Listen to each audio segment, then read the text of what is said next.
continuing coverage, the Federal Emergency Management Agency is still working to get people financial assistance in Mercer County. Now we are learning more about just how many people have been helped so far. Our Robert Castillo spoke with a FEMA official and shares more on progress made.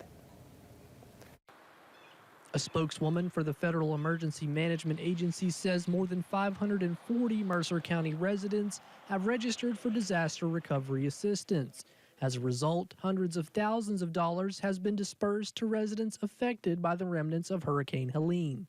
FEMA has so far given out over $600,000 to family households who needed assistance for home repairs, rental assistance, displacement, anything like that. So those numbers also continue to grow. Suber says people are still being encouraged to register for assistance if they were affected. The deadline to register is February 7th, but the Disaster Recovery Center will remain open until then. You can also register online or by phone.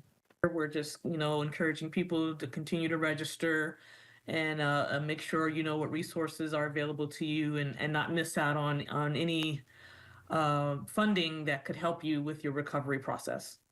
Suber says if you were denied help from FEMA, you should reach out to understand why. She adds denied claims are not final and could be changed with new information. It's usually something about missing information. If you are still at this point waiting for your insurance claim and the letter for your insurance claim,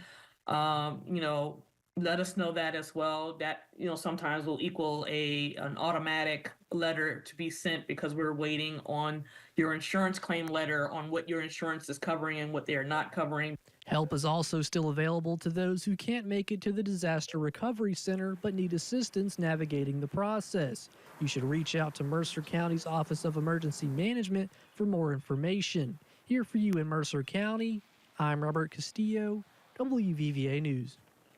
Now that recovery center is actually moving for a few days temporarily. It will be at the Princeton Church of God from this Thursday through Saturday. Now to more continuing